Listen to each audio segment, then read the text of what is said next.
This is the Lightstorm 1200D Pro from Aputure. It's their highest output light to date. But are there any trade-offs in exchange for that output? Let's find out.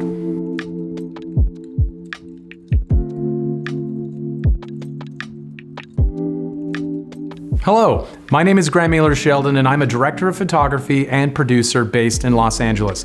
Welcome to CineD's YouTube channel for my review of the Aputure 1200D Pro. This is the current flagship daylight LED cob chip-on-board fixture for manufacturer Aputure. And the output alone suggests we are steadily becoming less dependent on HMI technology for our sun-fighting on-location lighting. This is good news for three big reasons. HMIs are hot, they draw lots of power, and they're more expensive when compared to cooler, less power-hungry, and more affordable LED technology. As of January 2022, the price for the Bowens Mount Aputure 1200D Pro is $3,390, whereas comparable HMI fixtures are double or even triple that cost. The cost per lumen ratio for LED has never been lower, and all of this should be great news for filmmakers. But can the 1200D Pro live up to the Pro moniker, or do we file this light under too good to be true? Aputure was nice enough to send us the Lightstorm 1200D Pro so we could put the fixture through its paces. Let's dive in. We've drifted a bit from other Lightstorm fixtures in the sense that the 1200D Pro doesn't feel that portable. I'll just say it, it's really big. But if you've used other Aputure Lightstorm lights over the years, like the 300D Mark II or the 600D Pro, then be ready to hit the gym because the 1200D Pro lamp head is hefty, and the ballast is also larger versus previous generations. The weight maybe isn't that big a deal for you, but you might look to the 600D Pro or bicolor 600X or even the 300D Mark II if you often film alone and have a smaller vehicle for equipment transport.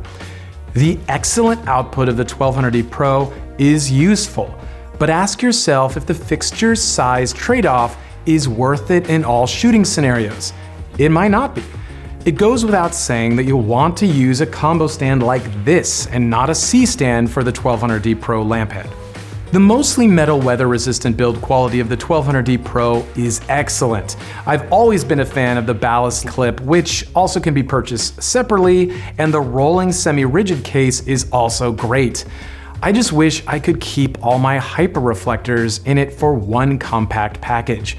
Having everything in the same kit would have made things much easier for rental houses, but alas, we can't have everything. Setup time is similar to other Aputure Lightstorm products. You're always going to connect your head cable and your AC cable and mount your ballast to a stand or leave it on the ground, depending on your preference before using the light.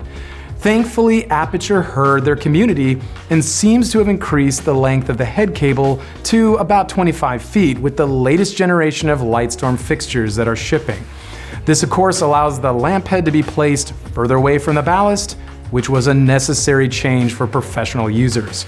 Where things also change with setup for the 1200D Pro is the addition of three types of hyper reflectors, a 15 degree, 30 degree, and 55 degree that fit in this oversized hat case. I'm a longtime user of the Joker HMI series from K5600, and if you're used to swapping out lenses on your older HMI units, then you'll find the idea of changing beam angles on set to be fairly intuitive. The hyper reflectors here are pretty darn large though, and make for not quite as compact a setup when compared to Joker HMIs. You'll want to make sure you don't stack anything on the hyper reflectors either during transport, because these feel like they really can't take that many hits, or the weight of a larger Pelican case being set on them, that wouldn't be great either. Quick word on accessories. There are many Bowens S-type accessories out there from Aputure, but also from a variety of other brands. And not all accessories will work on the 1200D Pro, and not even all Aputure first-party Bowens accessories are recommended for the 1200D Pro. For example, the Aputure Spotlight mount wasn't designed for the 1200D or even the 600D, and is instead intended for Lightstorm 300 series fixtures. So keep this fact in mind when considering accessories for the 1200D Pro beyond the hyper reflector attachments. They don't all work with the 1200D Pro. Once you've picked your reflector, hit the power button, and you can even dim in very small stepless increments for really subtle output changes mid-shot if you need. Remember, the 1200D Pro is 5600 Kelvin only, so you'll want to pack some gels with you for changing color temperatures away from standard daylight 56K. The Citus Link Bluetooth app remains excellent and a useful way to control the basic functions of the 1200D Pro, but you also have different wired and wireless DMX options only. Here's the full list of different ways to control the light.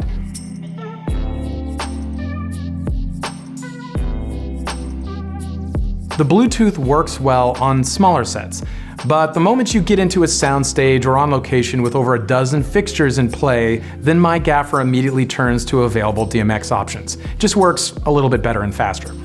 For controlling fan noise, you have 4 different fan modes: smart, medium, high, and then silent.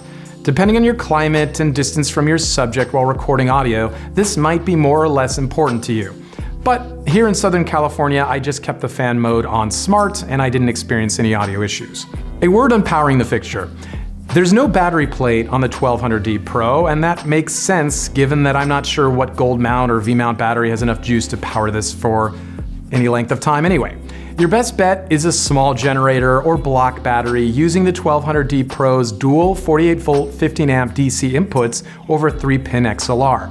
You can find a few generators out there that will work that cost just over $1,000. Or you can pay a few thousand more for a cinema-grade block battery from the likes of Anton Bauer, Core SWX, or Bebob in the range of $3,000 to $4,000 US. The 1200D Pro with the maximum power draw of 1440 watts is a great option, of course, if you only have access to house power during filming. For more information on using generators for production, I encourage you to search for the article Using Honda Generators in Film Production on CineD.com for some helpful tips. I've gone ahead and tested the output using lux and color handling using Kelvin of the 1200D Pro at a distance of 3 feet with my Sekonic C700U spectrometer. And here are my results with each type of reflector with a target of 5600 Kelvin. Here are my results using the narrow reflector at 3 feet. A reading of 5,719K with the narrow reflector is the furthest we get from our 5600K target, but the output is impressive. These are my results using the medium reflector at 3 feet. Fantastic results here, spot on Kelvin, and actually more output than I would have expected using the 30-degree reflector. And finally, this is the wide reflector at 3 feet. So in short, the 1200D Pro is very, very bright at 100%. Depending on your distances, I don't see the 1200D Pro replacing an Arri M40 anytime soon, with the M40 rigged on a Condor and playing as Moonlight with some added CTB, for example.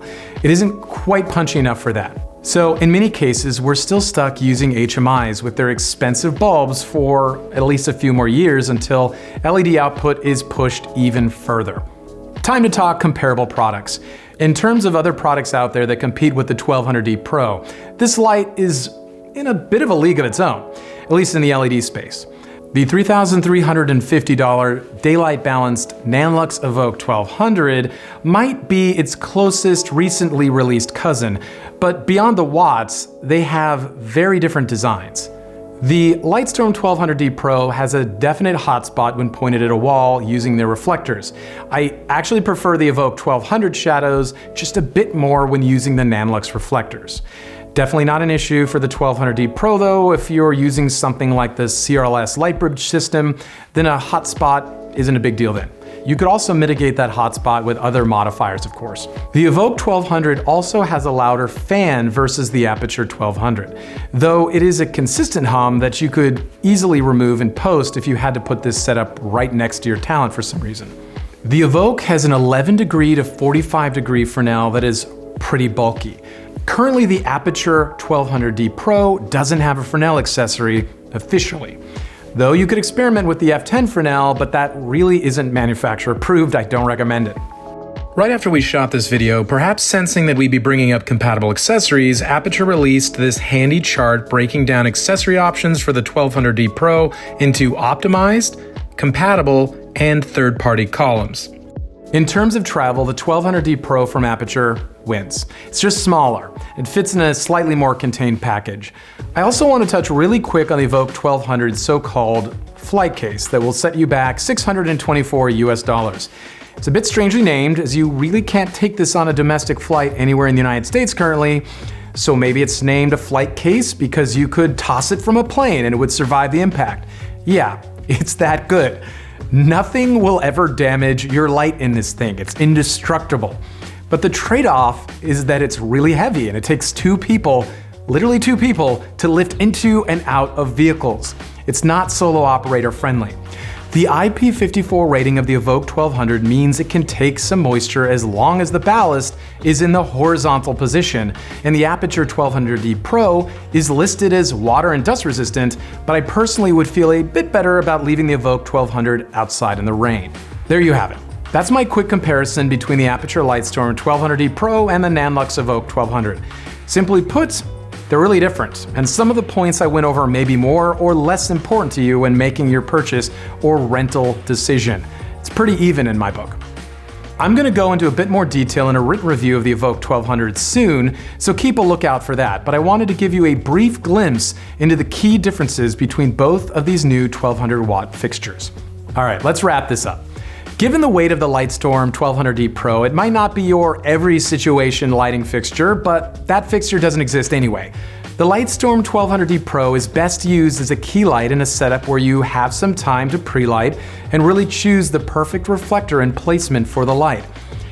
It also wouldn't be my go-to for run-and-gun documentary shooting, given the large travel footprint required for the rolling case plus reflectors. You can't argue, though, with that stellar $3,390 price tag, or the superb daylight output. For those out there saying that you wish it was bicolor, well, the trend has been for Aputure to add an X to the end of most of their Lightstorm products and introduce bicolor functionality with a cost to output that comes along with that. I fully expect Aputure to add a 1200X to their lineup at some point, but for now, and long into the future, I still use daylight sources in plenty of my productions, and I bet you do too. Here's a question I get all the time. Should you buy the 1200D Pro and ignore the rest of the Lightstorm lineup? My advice would be not to do that. The best lighting packages have a variety of tools for different circumstances, and the 1200D Pro will find a home inevitably on my productions alongside the rest of the Aputure Lightstorm lineup, especially the 600D Pro, 300D Mark II, and Nova series. There you have it. That's my review of the Aputure 1200D Pro. If you like this video, don't forget to hit like and subscribe for more. Thanks for watching.